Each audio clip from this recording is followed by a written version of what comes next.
Okay, so thank you guys for joining us. I would like to introduce our host of the Restaurant and Hospitality Roundtable, an Ontario hospitality leader with over 35 years of industry experience and a proven track record of positive contributions to hospitality and management.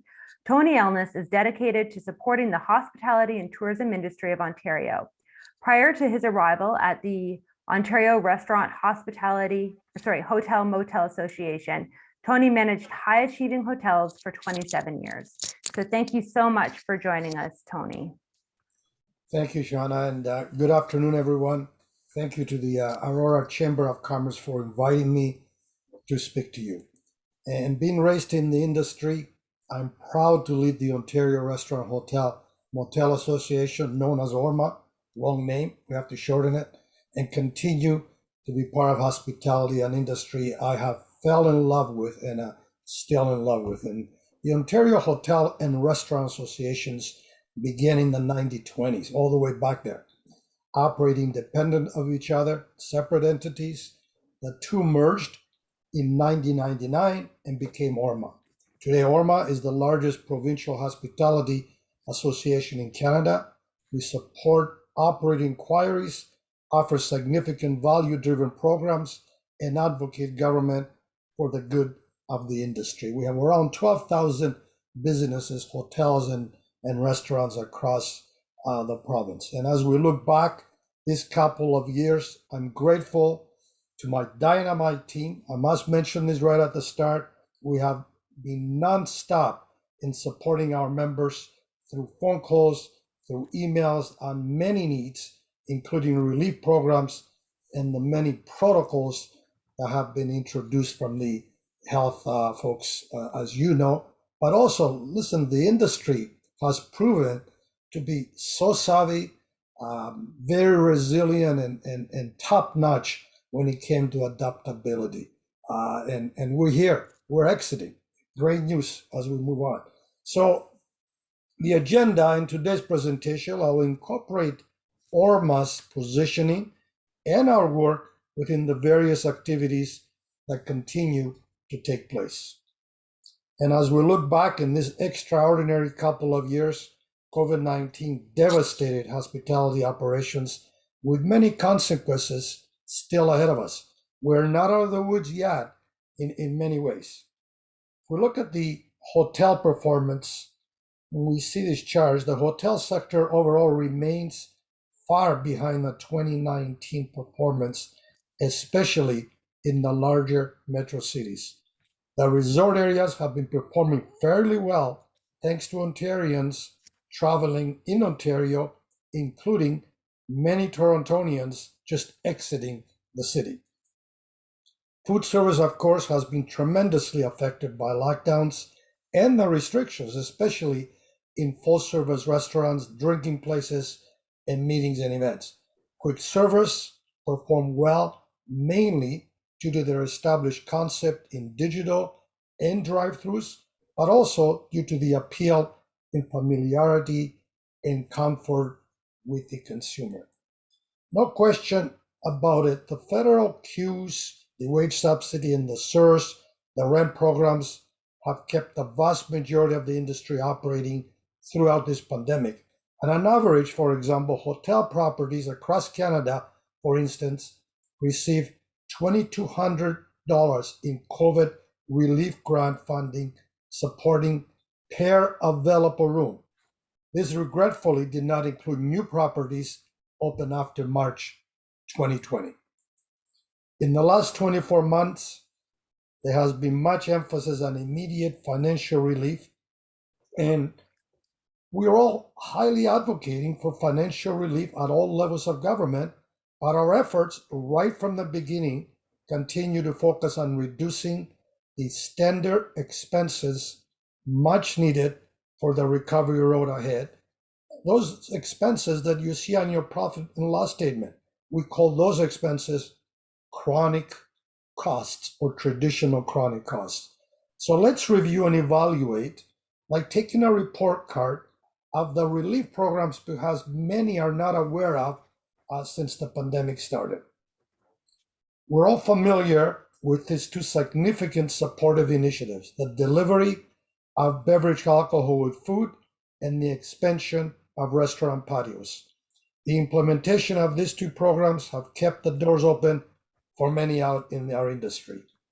Some of you might not be aware of changes to two key areas announced in the 2020 budget that are favorably impacting your bottom line.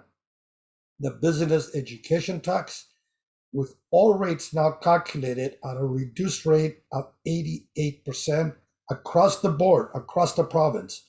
Those are big savings in property tax. In addition, offering municipalities the ability to reduce small business tax with the province matching the savings. Ottawa and Toronto have adopted this past year, and small business will be saving another 15% in 2022. Orma, of course, supported this and advocated for this, but also voiced our opinion that the savings need to go to the tenant, not to the landlord. The city and the province are working to find a mechanism to do this. Being an election year, other cities have now moved forward in creating a subclass reclassification, because that's what will reduce the small business rate. This will impact residential rates and will come back with political implications before the election. We are pursuing this with all municipalities following the election. And on hydro cost, Orma's top advocating item for many years was to reduce the global adjustment that pushed hydro rates to be unbearable. 104% more so to a similar place, whether it's a restaurant or hotel, to a place operating in Quebec.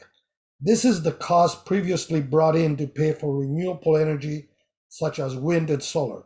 The government, through the 2020 budget, is now paying for a portion of these renewable contracts, leading to a global adjustment reduction for business. We asked specific ownership groups to show us the business education tax savings impacting various hotels located in Ontario. As you can see, the savings here are pretty good. Regretfully, so much other factors have happened, from lockdowns to restrictions, inflation, that people really are not aware that this is a saving grace for many to the bottom line. Here's a sample of a London hotel showing the combined savings from the global adjustment in hydro and education tax totaling just under $56,000 a year. And by the way, this past January would be the first month a business would notice the hydro savings. In previous months, they have been paying the hydro deferrals, which were brought in for government and the initial, I would say back in the first initial months of that spring of 2020. So now you would be able to see those to your bottom line in your P&L statement. A small business with a payroll of $700,000 or less has seen the threshold exemption in paying the health tax jump from $450,000 to $1 million, and it is permanent. A restaurant with a payroll of $700,000 would save over $4,000 annually. Again, this has been a chronic expense for thousands of businesses and has been a leading item on Orma's advocating over the years. Starting in 2022, we've seen Wsib premium rates drop in the hospitality sectors by 10.5%. This is close to double of the decrease seen across other sectors. And over and above, Ontario's employers will be receiving a rebate through the surplus funds returned to businesses for the first time. Scheduled for this month, April, this rebate will give businesses back approximately 30% of their annual premium payments. And finally, the LCBO beverage alcohol pricing came down with a 20% price reduction from consumer pricing. It is with this long-term recovery spirit that we are calling for further support for the 22 provincial budget and a retroactive property tax assessment due to depressed revenues we've seen, and yet the properties are assessed at 2016 year, which the market was very healthy.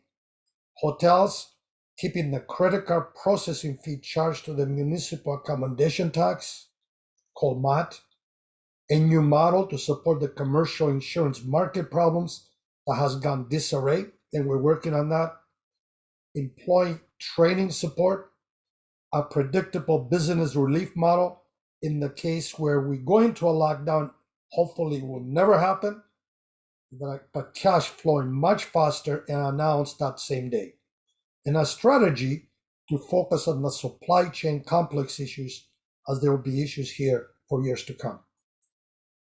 For tourism growth, we are calling for exemption of the for execution of the 2021 Tourism Economic Recovery Ministerial Task Force report that was headed by T.M. Hudak, increased the business expense on restaurant meals from 50 to 100%, a much needed federal support here, and several constructive amendments to the hotel municipal accommodation tax in destinations where it exists. This will focus on higher spend going to tourism instead of the municipality. On workforce, we have limited and listed several changes that are needed to the Ontario Immigrant Nominee Program. It focuses on classifying the position of cook as skilled, which will be very favorably received for international students staying in the province here, and streamlining the entire application process. And of course, included is a call for federal immigration reform, a much needed change at the federal level. We have met with federal ministers on employment and immigration and participated in consultations. To this, last week, the federal government announced the lifting of restricted criteria for bringing temporary foreign workers to Canada for 7 sectors and included all hotels and restaurants. This is welcoming news, a very positive story. The federal budget was also released last week. You can see an overview on this slide here. There is a commitment for a new federal strategy to address the recovery for the industry, but the Tourism and Hospitality Recovery Program, which really was an extension of CERS and CEWS, the subsidy rates, but that hiring subsidy program and the hiring programs that were there are no longer going to be extended. The industry has been calling for an extension of the programs for those with a 20% revenue shortfall, but we were not successful. That is not a good story. And it's important for the industry to cover the minimum wage here in this conversation. We have a government that avoided moving the wage to $15 when they first came in. We now have a $15 minimum wage and going to $15.50 in October if the PCs are elected. The other parties, if elected, will move it up to the living wage territory. This is a trend that we see across all provinces, and with the workforce issue the market is experiencing today, many businesses are paying higher than the minimum wage to attract and retain frontline staff. But the elimination of the liquor server rate contributes to staff inequity, and many operators are utilizing the tipping pool sharing model to shift additional wages to cooks and support staff. As far as the other political parties, the opposition NDP promises $16 an hour by October if elected, with annual increase of $1 an hour until the minimum rate reaches $20 by 2026. The Liberals have pledged $16 an hour in January. The recovery road has begun, but there are tough barriers ahead for many. Inflation is problematic, especially for food and beverage operations. Supply chain disruptions and pandemic uncertainty have been the main causes for that. Restaurant pricing expected to increase 6 to 8% overall, and now the gas prices are up, escalated due to the war in Europe and pushing transportation and packaging costs further up, impacting just about all supplies being purchased from the door coming in. Paying back loans is a barrier that has no turning back. Some personal, some to the bank. Loans that help many keep their doors open, and this will add additional pressure, especially to a thin margin restaurant industry. Restaurant revenues is not going to be the main problem. The worry is the flow through to the bottom line. Overall efficiencies in borders and a healthy global climate are a must to success and to return to 2018 and 2019 performance, where we've seen record-breaking travel from international markets arriving in Canada with records setting hospitality growth performance. Border efficiencies relate directly to business travel. Ontario's traveling in Ontario have supported much needed success this past summer and during the pandemic overall. But the industry needs to bring back the business travel.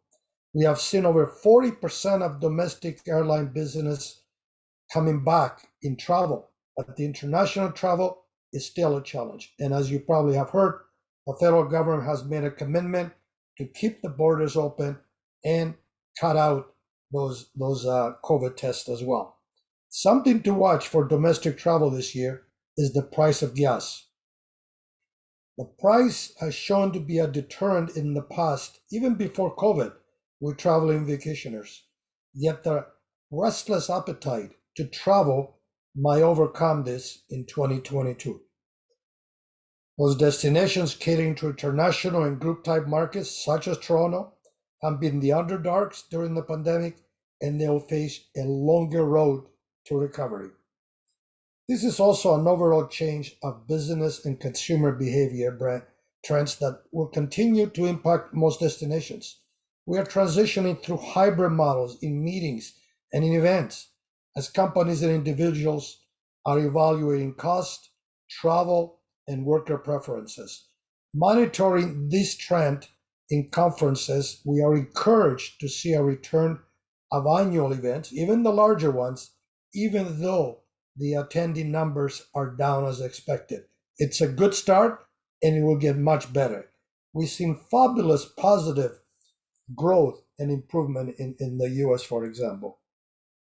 The hotel sector is estimated to grow occupancy and average rate in 2022, but it will still fall short to the pandemic numbers before it started.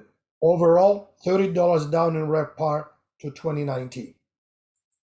Here are the projected food service numbers for this year, realizing these numbers are still behind 2019 as well. Most have missed out the first quarter of this year, of course, because of Omicron and the lockdown. No revenue generated in most places. QSRs are expected to continue to grow at 4%. Full service will be up close to 20%. Catering will see 25% growth, and drinking places, which have been, they have seen a hard time even before COVID, expected to grow revenues by 5%. This pandemic will no doubt influence changes to hospitality operations. The workforce issue will have positive effects on overall employee satisfaction, a positive employee satisfaction, which is a good thing. New ways of recruiting through virtual rooms will be there. Food prepared in advance to help with skill voids that will be lacking, such as in sous vide and flash frozen food, quality food I'm referring to here, and the quality is there. No laughing matter anymore, but automated robotics are already flipping burgers in the GTA. And of course, most processes and procedures are now automated. Delivery, thanks to the digital highway, is here to stay and it will continue to grow. Preferences in eating at home and the cost are appealing to many consumers, as we know. Ghost kitchens are big and will be bigger, again, due to technology and a reduction of cost, especially land costs. Flexibility in slimmer menus, inventory cut down will be the focus, and it continues to be. And the adaptation of a contact-free environment will only grow in areas such as water faucets, sensors, and voice-activated menu screens. Staying with the workforce topic, we recognize this is the biggest issue facing the industry. An industry that is projecting future growth, yet experiencing workforce issues today. So as much business growth comes along, it will only get worse. There are various reasons why we don't have enough workers. Let's do the math. It's simple. Baby boomers are exiting at a rapid pace, and COVID has accelerated this. There's less youth being born today, less youth into the workforce, and even less in hospitality. These are significant vacancies that realistically need to be filled. And of course, the industry is not appealing to today's youth. Workforce problems will get worse. Most likely, the problem will explode. The factors behind the issue I mentioned are getting worse, while business revenues will have potential growth ahead, meaning more guests, more traffic, and many job vacancies. So far, apart from immigration reforms, we at ORMA more and more are focusing on workforce activities that can make a difference. Some initiatives we have undertaken: we partnered with a global expert immigration firm, AMK, for simplifying the process in bringing workers from overseas. We have seen much success in this.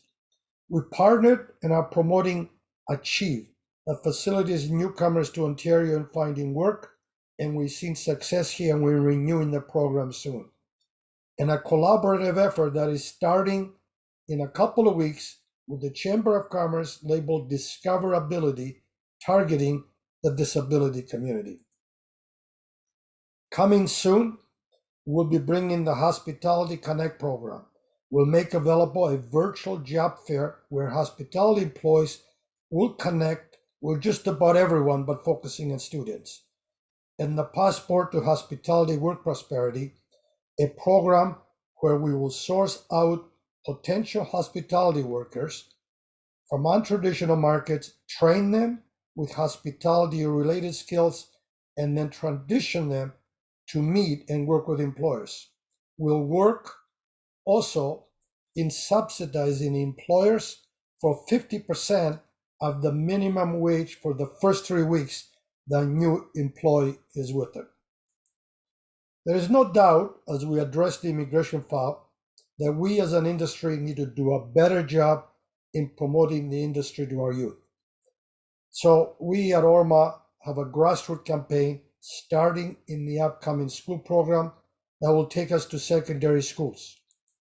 Our goal is to inspire our youth to build careers in hospitality, connect with them, share real-life success stories through videos and face-to-face, invite them to be our guest in our hospitality operation so they can spend time to understand the work and career paths. And we've been testing a model like that in downtown Toronto for 2 years with the Toronto Secondary School System, Four Seasons, the Intercontinental, Royal York, and a few of the others, and it's going great guns. Actually, it increased attendance during virtual ways it means during the 2020 and 2021 years. And we will help build hospitality occupation as a profession. Much of the work is aimed at grade 7, grade 8, secondary school level students, teachers, and parents. And we're totally excited with this. So thank you for your time.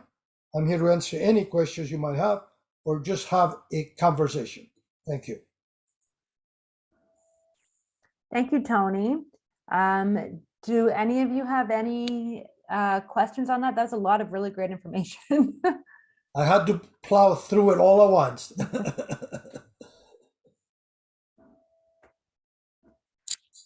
Yeah, go ahead. Thank you very much, Tony, for the great presentation. It's really very valuable information, and thank you, Shona, for organizing this event. Tony, I was wondering, as you mentioned, the workforce is one of the major problems for us right now. It's really, it's a huge stress on. I'm from the hotel Holiday Inn Express and Suites in Aurora. I'm sorry, I didn't introduce myself. Tatiana, I'm director of sales here. And in fact, just this morning, I was discussing this issue with my general manager, Amanda, that we are in an absolute immediate need of workers for housekeeping department, for front desk department, for night audit, and it is extremely difficult to find them. So thank you so much for doing such a great work on helping hospitality industry with these issues. You mentioned a couple of programs which are currently in place, AMK Global and another one. So where can I find more information about these programs? I'm more than happy to send us an email. Shauna, you can pass my email around. I'm sure Absolutely. the presentation has my email on it when you do it. Thank you. We'll connect you with them. Thank you so much, Tony. Welcome. That's a new hotel, isn't it? Yes, we are a brand new hotel. And as you mentioned, those hotels which were open after March 2020, unfortunately, were not eligible for subsidies. So we got hit from two sides, from the pandemic itself and also from the fact that we were not eligible for subsidies. However, we did stay open. We did accommodate the guests here in Aurora, and now we're trying to recover and maximize our potential, and so having this, for example, workforce problem, I'm sorry, is a giant problem for us. Yeah, right there are now. about 200 hotels across Canada that were open after March 2020. And as much as we were fighting at all levels, I'm on the board of the Hotel Association of Canada as well. And regretfully, we were not successful with that. Yes, we understand. We appreciate your efforts, and we understand. Yes. Thank you. Thank you. John, what would you say has been your biggest challenge in the last 2 years? Is it staffing? Is it pricing, supply? I think for sure it's got to be staffing.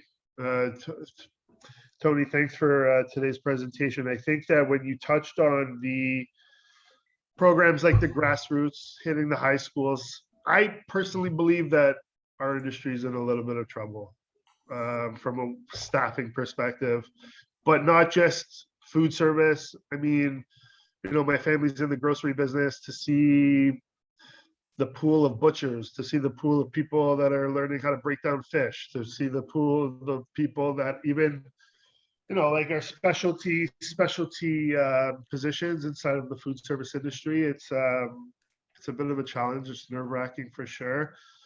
It's leaning towards more machine cut, laser cut, pre-packaged, everything like that. It's a little bit disheartening when you think about it, but what we've done and what we've been forced to do, and which you also touched on, Tony, is the making attractive hourly wages, probably forcing us to then increase our prices towards customers, whether it's I don't know, sometimes it's a little bit tough pill to swallow, to understand that because of what the industry is experiencing, the customer has to suffer in a way, not suffer, but has to be affected by it, right? So it is the nature of the beast right now. And I wonder if there was a campaign around what, having the customer understand what they're paying for, because they see the prices go up, but they don't understand necessarily that we have to charge more to have the staff who are the experts in this,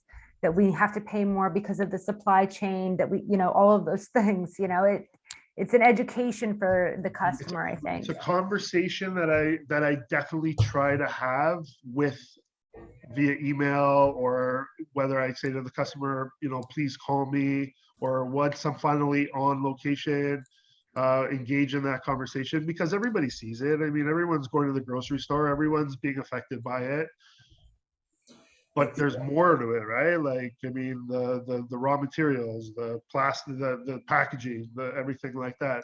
So it is a conversation. I think it's important that we have that conversation with our customers and stuff like that. Even before COVID, this industry has been noted for a very rigid price elasticity model. That, and I remember even from my food and beverage years, you're afraid of putting a cup of coffee another 5 cents because you might lose a customer.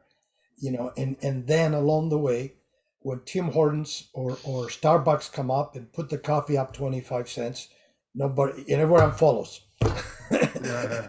What's happening now is I think the consumer understands the pricing going up, so this is a good opportunity. The point here, because of inflation for the consumer as well, when they take $100 from their pocket to put gas in the car, disposable income is at a risk. In the last 2 years, we had a lot of disposable income, but we had restaurants closed, and there was a lot of money spent in, decorating their home and so on. But if disposable income becomes an issue to the consumer, that's when they're going to start resisting going out as much, and paying for what we, not only what we're charging now, but what we'll be charging in a few months, because this war is going to have a huge impact because of oil, and the energy cost on it. So it's a, this pricing, it's always doing it slow at increments, and always watch your customers' reaction to it. You're losing any, what are they saying? And at the end of the day, people are excited and have the appetite to go out again. That's one thing that is a plus. And if we are, as the industry is known for, hospitable and good food, they'll return. I think that's the two ingredients that still need to be maintained there. We are at a risk because our biggest competitor, as much as we're all competitive, and someone always says, well, there's too many restaurants out there. Well, our biggest competition is the grocery store. Always has been, because the consumer benchmarks our prices to them. That's the problem. No different than the LCBO product. Simple. Plus they offer prepared food, plus they're that is picked up as well. So But back to the skill work and the work itself, I really support the movement into new ways of preparing food that have the quality. Quality has to be there. And I remember back in early 1990 when I was running a hotel food and beverage operation, we were in the first hotels to have sous vide, and Nestle was testing it at that time. And I tell you, the inconvenience, the issues, protein was terrible. They could do marvelous stuff with vegetables and or chicken. It was terrible. But I tell you now, I've tested, and just before COVID, I don't know, maybe some of the restaurant fellows, John, Natasha, you might know a restaurant in Charlie Trotter's in Chicago, one of the top restaurants in North America, and I've went there, highly priced. I was at a conference, but I tell you, they all served sous vide, and nobody knew about it. That was like 5 years before COVID, whenever that was. Shows you that there's ways. rest in peace, Charlie. Yes. I mean, listen, for when it comes to the employee training support, everything like that, I mean, I don't know, maybe Natasha, I don't know about you, but like the younger generation, that the resumes that we're getting from the younger generation, and I mean, the pool of talent, the pool of excitement, the pool of the right out of high school, right out of chef school, whatever it is, it's changed a lot, and it's changed in a way that has also forced us to offer attractive hourly wages to more experienced, a little bit of an older client, workforce. Sorry, Natasha, go ahead, and then I'll just add to that. Yeah. We've had, when we first opened, we had a lot of younger people applying, and some people wanted to learn, because Romy is a chef, so I thought it was a great opportunity to work beside a chef, and learn as much as you can in a small environment. We have a tiny restaurant, and it'd be perfect for that person, for right out of school, and it was so hard to find somebody like that, even at that time. So we did have some issues long before COVID, and now I find it's non-existent. There's nobody who wants to do that. Like, there's nobody who wants to learn that anymore. I don't know if it's, so you know, our people will be a little bit old, like my age or a little older, who's been in the industry, who likes the industry. But to get people into the industry, I don't know how that's going to happen, because even with the waitresses, when I had the young girls, they were like, I don't know if I could do it. Like, they couldn't even serve the people anymore. So I don't know. I think also, like, with gas prices being the way they are Oh, too, yeah. for us in Aurora, you know, and Yeah. surrounding areas up here, because of the population, sheer population versus Toronto or, you know, Mississauga, or the people that can commute like a half an hour, 35, 40-minute drive, it's tougher. It's tougher to sell that. It's Yeah. tougher to pool those people that are, you know, like if someone lives in the Junction, or if someone lives at Yonge and St. Clair or whatever, it's an hour and Yeah. 20 minutes to get here. Yeah. Traffic, gas, everything like that. Yeah. So But you got to we- pay that for that good person. Like, we've paid that extra hour. If they're spending an hour a day, we've paid that. We've said, okay, we'll give you another hour, or we gave them some kind of allowance.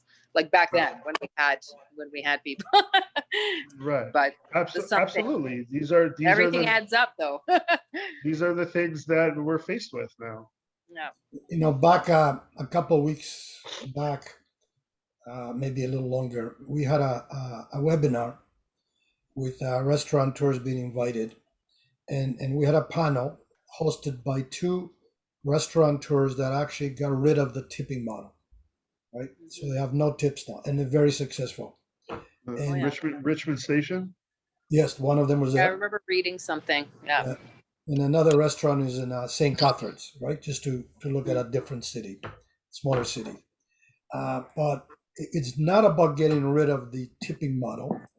It's about the initiatives that they implemented to increase employee satisfaction and retain the employees. And, Yeah. and they looked at benefits. They looked at medical included, all right? And a standard that the work schedule goes up 2 weeks in advance. And when you're talking about, John, the change in the youth, you know, I came from that 6.5 day a week era, and I loved every moment of it, by the way. But now it is horrendous to say, you know, I'm going to walk in on Friday, I'm going to find out if I'm working Saturday morning or not. Yeah, no. That just doesn't cut it anymore. So it's all those different needs that the youth of today need to, and rightfully need to have and to be equipped with, to because they need that balance of life. Yeah. Yeah. I don't know. remember I remember agree. I was a server. I remember back the days where, you know, I wanted to go to see a rock and roll concert in Michigan, where I worked in Northern Ontario. I needed to know if I worked that weekend. Do you think my boss at that time would put the schedule up earlier? No. A big no. But Oh, perfect. times have changed. Times have changed. Yeah. Well, we always try to do that. And like, it was very difficult too. We always wanted the 2 weeks ahead, but then last minute, this person can't work, that person can't work. It was a nightmare. And people ask us why we haven't opened. Well, this is one of the biggest reasons, because I had a headache every day. You know, Romy's running the kitchen. I'm trying to organize the people at the front. And with all, you know, we didn't open because of the opening and closing. We're like, we're going to wait. We're going to see what's going to happen before we do it again, because it's just too much. It's too much on your head. You know? Well, other than the inflation and the workforce issue, because we know those are two items very high up in the concerns out there. What else is it out there that you see? Well, we're thinking, we don't know how it's going to be. So if we did open, how busy are we going to be on a Tuesday to Thursday in Aurora? It's not busy. It's not busy out here, right? So people like to go. It's a weekend town, except long weekends in the summer. Then they're gone. It's Deadstown. It's Deadsville. Like, I don't know, John, you've been servicing this place for a long time. That's what Yeah. we've noted, you know? Cottage picnic baskets, take them, pick them up, go. Yeah. So How's, luckily we did catering and stuff like that, but It's not that know, good. to You open don't up, want to do it. How's the consumer confidence in, since you've opened now with indoor rooms, how do you see the consumer, with no masks, no proof of vaccination anymore? Do you see them comfortable, or do you see them still concerned? And have you lost any customers because we haven't opened yet. I can say from the chamber perspective, we've done, a large event just after we lifted the no mask rule. We had over 200 people and it was well attended. It seemed to be very comfortable. Those who chose to wear masks wore masks, but I would say the majority did not. So if that is sort of the indication of where people are at here in Aurora as far as large events, I think so. I think Yeah. I also think that in the hotel, like, I mean, I do business with Holiday Inn. The event space opportunity is big. People are throwing events. Let me just tell you right now that this summer, the fall, like, people are hungry for not to the opposite of social distancing, like social interaction, right? People want that. People are missing that, and I see it thankfully, for sure. But the event space for like the hotels and stuff like that, I mean, I don't know, did you guys, for the hotel event space, did you guys up your prices like for rental and stuff like that? Did you guys? So we found right now the average medium, because we opened in October 2020, right? We didn't really host any events up until, I don't know, February probably, when the restrictions started to get lifted a little bit.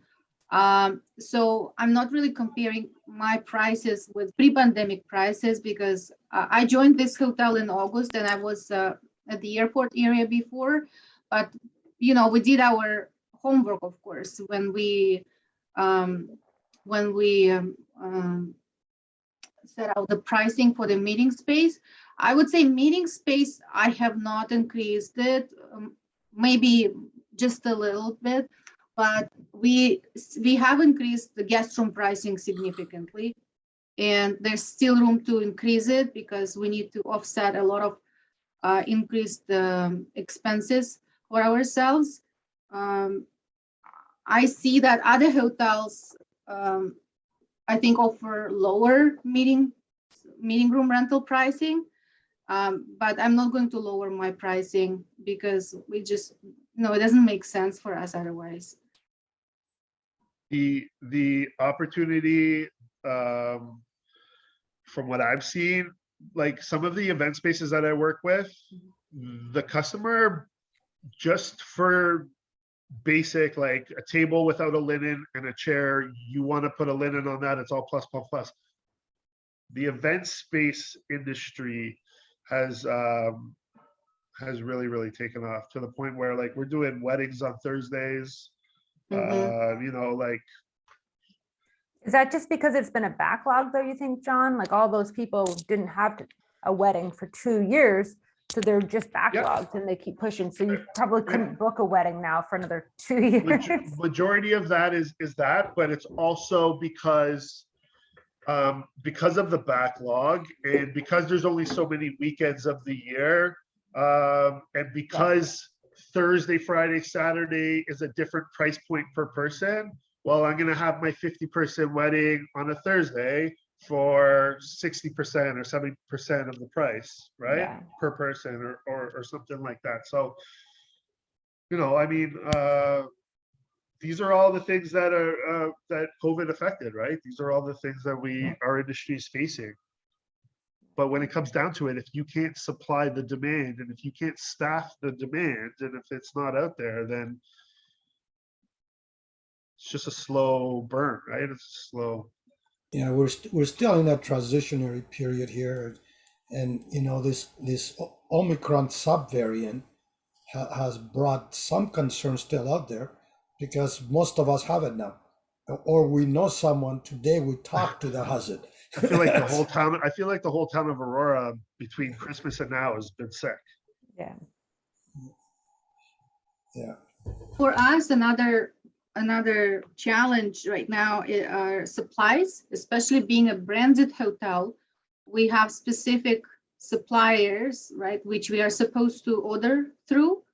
And in some instances, the supplier are back ordered, or they're not immediately available, or so we are facing this kind of challenges as well. So we are working with our brand to allow us to have a larger pool of suppliers, of vendors, not to be restricted to one or two, for linens, for example, or for, I don't know, bed sheets and pillowcases, right? But to have a larger pool of supplies. So that's another challenge for us. As long as they meet the specifications of that product, right? Yes, exactly. Mm-hmm. Yeah, that's for sure. Industry wide. That's imported Italian products, or you're lucky. You're lucky if you get 30% of your order. Yeah, car manufacturing is affected. Every industry is affected right now, and it's an opportunity for those down the supply chain to jack up prices along the way, and that's what's happening right now. I walk into a local grocery store, and there's brands that I've never seen before, and that's a Loblaw store. Like I see potatoes from up north in Alliston for the first time. That's not a bad thing. Yeah, that's not a bad thing, no. Okay, guys. Well, we are about 10 minutes to 3. We can wrap this up. Thank you so much, Tony, for being here today. Thank you guys for joining in the conversation. I can share Tony's email. So if you have any questions or you want to follow up with him on anything that was discussed today, if you want to take part in any of the initiatives, you can certainly reach out to Tony and get on that. And if there's anything that you'd like to send my way that is a concern for you, we can certainly help advocate on your behalf at the chamber level as well. So Yeah, absolutely, and collaboration is the key right now. As I mentioned, we have a program with the Chamber of Commerce right now that we're working together across Ontario for bringing people with disabilities into workplace. And in my hotel management years, I can tell you, those folks are probably the hardest worker, the most loyal, and most productivity. And I'm talking about all forms of disability, great people. But we have other programs coming up. So yeah, get in touch, and we'll be more than happy. It would be a pleasure to help out as much as we can. Thank you very much. Thank you. Thanks so Bye. much, guys. Thank you, Have a great day. Thanks, Thanks, Shanna. guys. Shauna. Thanks, Shauna. Thanks, man. thanks, guys. Natasha, I'm coming to find you. No, really, I'm gonna come introduce myself. Oh, yeah. You guys not know each other? You guys aren't open? Not yet. Not yet.